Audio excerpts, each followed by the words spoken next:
Welcome to our course on trading and technical analysis. By the end of this course, you will have created your own trading plan and executed it on hundreds, if not thousands of charts in our free trading simulator. This will greatly accelerate your learning curve. Each session will include assignments for you to practice what you've learned, making these concepts more tangible and memorable. We'll also use the simulator to find new strategies and rigorously test them for inclusion in your trading plan. You can find our simulator at tradingblitz.com. During this course, we'll cover basic concepts, including how to read charts, common technical indicators and price patterns, why these patterns continue to occur, and how we can use them to build a profitable strategy. We'll also discuss risk management and trading psychology, two key areas for traders to master in order to find success. Please note that we are not financial advisors. The material presented here is strictly for educational purposes and should not be construed as financial advice.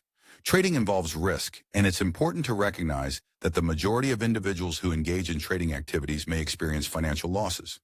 In the next section, we'll discuss why we learn to trade, as well as the benefits of technical analysis.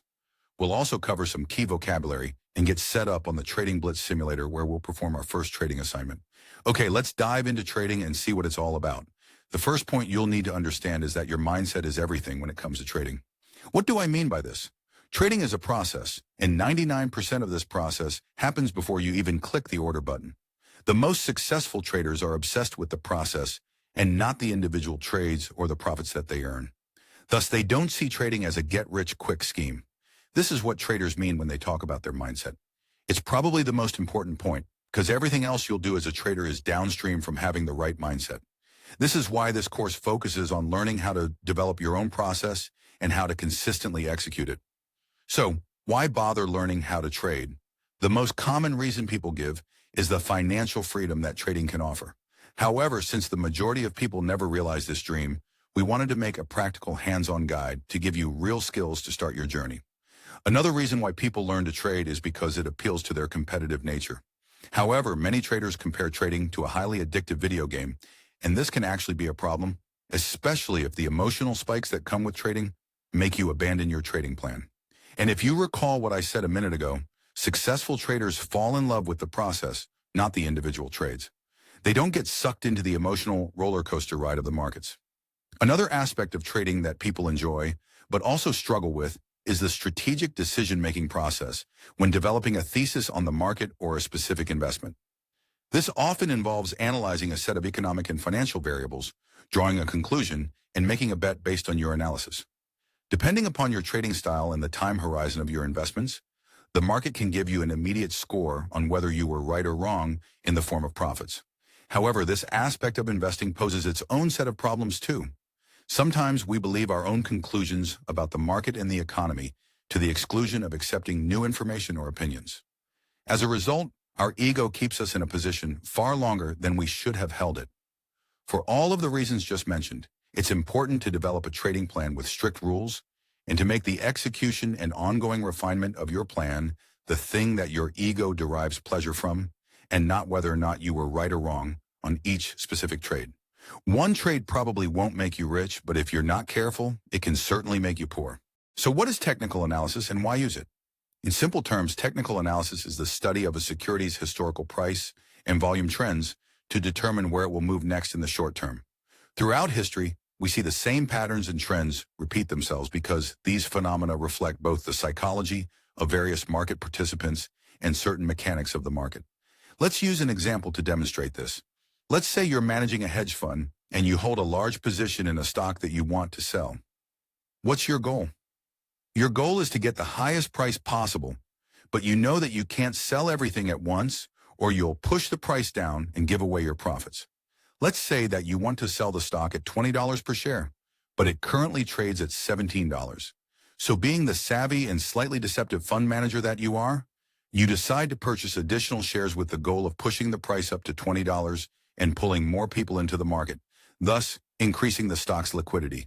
As more people enter the market, you now have more suckers to sell to. As you sell your shares, the price drops back down to where you started around $17. At this point, you stop selling and start buying again in order to stimulate demand and nudge the stock back up. Given the recent price movement, more and more people are now watching the stock, and those who didn't buy initially are experiencing fear of missing out, and they start buying here. This demand pushes the price back up, allowing you to start selling again at higher prices. And this is how psychology influences the market and starts forming the price patterns we see repeating over and over again. Now, let's say that a group of traders have anticipated your selling as the stock reaches the recent high price. To profit from this, they borrow shares from their broker as the price reaches $20 per share and sell them with the expectation that the price will fall and they can repurchase them cheaper, thus profiting from the difference in price. Now, to protect themselves, these traders use protective orders called stop-loss orders.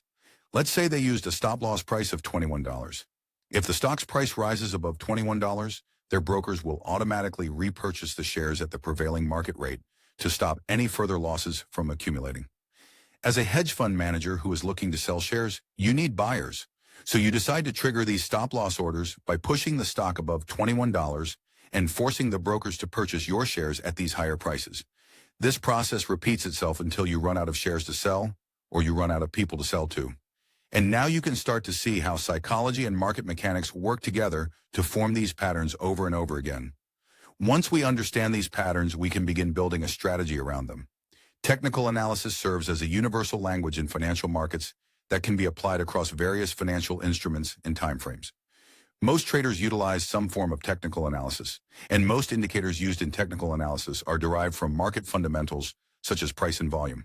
Before we go any further, let's spend a few minutes reviewing some key vocabulary to ensure we're on the same page.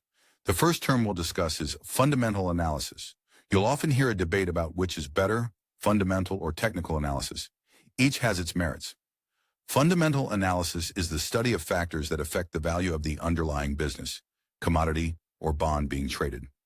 Common fundamental variables that analysts study when evaluating companies include sales, margins, and profits. But they often take a deeper dive into the company's product lines and industry competition. For economics, there are variables such as GDP, job creation, unemployment, and interest rates. And for commodities, analysts will look at phenomena such as weather patterns, crop yields, mining output, and so on. Fundamental analysis is helpful for assessing an asset's long-term investment prospects, whereas technical analysis helps you understand its short-term prospects and whether the market has begun to recognize its value. The combination of fundamental and technical analysis is powerful because it helps you develop a thesis on the market and then confirm it with supply and demand readings from the charts. Traders execute their trades over a variety of time periods. Day traders execute their trades intraday. In other words, they open and close positions during the same trading day. Then there are swing traders who hold their positions overnight, typically for a few days to several months. And then there are long-term investors who buy and hold positions for several years. The charts we'll be using are called candlestick charts. They help us visualize the open, high, low, and closing prices for each period. For this course, we'll be using daily stock charts. However, these concepts apply to charts for all instruments. On a daily chart, each bar, or candle, represents a single day. If you select a 30-minute chart, then each candle represents a 30-minute period. Green bars are those where the stock closed above its opening price, and red bars close below the opening price. The opening and closing prices of the candle form the body of the candle, and if the stock traded above or below the body, you'll see a thin line known as the wick or shadow. At times, you'll hear me refer to price action. This refers to the movement of an asset's price over time, and we'll look at this using these candlestick charts. We'll also focus on the number of shares traded to gauge the strength of the price action. This is called volume. If a large price move is matched by strong volume, it is likely that the new price has a lot of support and may continue. The opposite is also true.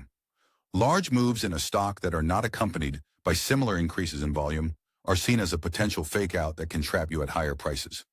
These spikes in price may have simply been manipulations meant to push people out of their short positions, as well as to entice more people into the market. When few shares trade, we call this thin liquidity, and when many shares trade, we call this strong liquidity, making it easier to buy or sell the stock, which is what we want as traders.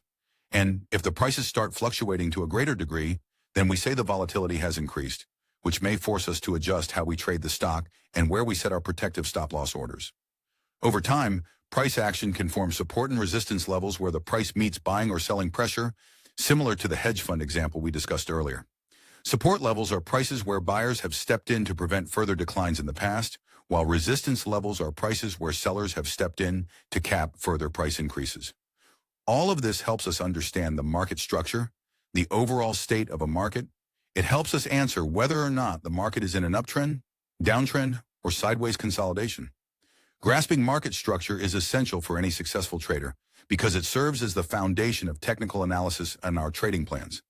It helps in determining who is in control of the price, buyers or sellers. The next concept you'll hear discussed is cycles. All markets and economies move in cycles. In the stock market, you'll hear about the accumulation cycle. This is when buyers are quietly gaining strength before they break free from the consolidation range and start pushing prices higher. This breakout is called the markup phase, or you could say the stock has reached escape velocity. When sellers start to regain control and the price action flattens out, this is called distribution. And then, when the market reverses and starts to sell off, this is called markdown. We will use all of this information to create a trading plan. This is a written document that outlines our goals, strategies, and risk management rules. A trading plan includes elements such as financial objectives, your trading style, market analysis, entry and exit rules, and psychological preparation. Risk management will include things like position sizing, stop-loss orders, and setting risk limits. Now moving on, let's talk about stock quotes. Quotes are provided as bid and ask prices. For liquid stocks, there will be many traders looking to buy and sell shares at different prices. The order book will have orders waiting to execute at many different price levels. Ask price is the lowest price you can purchase the stock for. In other words, it's the best available price for buyers, and the bid is the highest price you can sell the stock for. It's the best available price for sellers. So just to repeat this, the bid and ask prices are always the best prices you can currently sell and buy the stock for. The difference between these two prices is called the bid-ask spread. Now, if a stock has a wide spread, it will be more difficult to make a profit on your trade. For example, let's say a low liquidity stock has had a spread of $3 on average. At the current market ask and bid prices, you can buy the stock for $100, but you can only sell the stock for $97. In this scenario, you would need the stock to increase by at least $3 before you can make a profit. Now, this assumes that you take the market prices available. In other words, you buy at the asking price and you sell at the bid price. You might do this if you anticipate a quick move in the stock that will easily eclipse the spread. However, a more experienced trader will likely enter and exit this trade using limit orders. Instead of immediately buying from the market at the asking price, at the top of the $3 spread, he enters a limit order to buy at the bid price and hopes to accept someone else's sale at the lower price. If his order executes, his position will have less risk. When he goes to sell his shares, again, instead of accepting the market price or someone else's bid price, he enters a limit order to sell at the higher asking price. If his order executes, he will have earned the spread, assuming the market has not moved. If he enters his orders below or above the bid and ask prices respectively, his orders are entered into the order book and he'll wait until the market moves to his price, if it does. The next concept we'll dive into is technical indicators. These are visual tools that traders add to their charts to eliminate noise and help identify trends or changes in trends, which could offer trading opportunities. However, a word of caution here. If you add too many indicators, you might just be increasing the noise on your chart. Most indicators rely on different measures of price and volume, which is why many professional traders simply eliminate indicators from their charts. Once you get good at reading charts, you may find a clean chart is less distracting. While technical indicators can be useful, it's important to remember that they are not crystal balls. They're best used as part of a broader strategy that includes risk management and market context.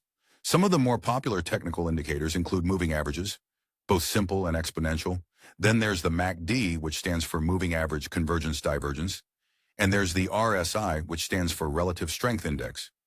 Moving averages smooth out price data to help you eliminate noise and identify trends more clearly, whether a stock is moving up, down, or sideways. The MACD is a momentum indicator that shows the relationship between two moving averages. When these moving averages converge or diverge, it can signal potential trading opportunities. Meanwhile, the RSI measures the speed and change of price movements to determine whether a stock is overbought and potentially ready for a pullback, or if it's oversold and potentially ready to bounce. Each of these indicators has its strengths and weaknesses, and this is why many traders combine them in their strategies. Learning how to use them effectively will be key to developing your trading plan. The last term we'll discuss is leverage, or margin. When you buy stocks on margin, it means you've borrowed money to purchase more shares than your account otherwise could afford. While leverage can amplify profits, it also magnifies losses. So be careful when you use leverage. Now it's time to practice what we've learned. Let's take a minute to get our Trading Blitz account set up. When you open TradingBlitz.com, you can sign in for free using your Facebook, LinkedIn, or Google accounts. Once you're logged in, you'll see your dashboard. From here, click the Solo button at the top. This will take you to your individual practice area where a short video should pop up. Please take a minute to watch the video because it will explain the basic features of the simulator. Once you finish the video and are familiar with how the simulator works, return here and we'll continue with the assignment. Okay, go ahead and pause this video and open TradingBlitz.com. Welcome back. For our first assignment, let's apply some of the concepts we've discussed. On the current chart you're looking at in solo mode, identify areas of resistance. These are price levels where buyers have attempted on several occasions to push price through and failed. Use the trend line tool on the left to draw a line that represents resistance on your chart. Next, let's do the same for support lines. Draw a line connecting the price levels where sellers tried to push price below, but buyers stepped in each time to defend this level.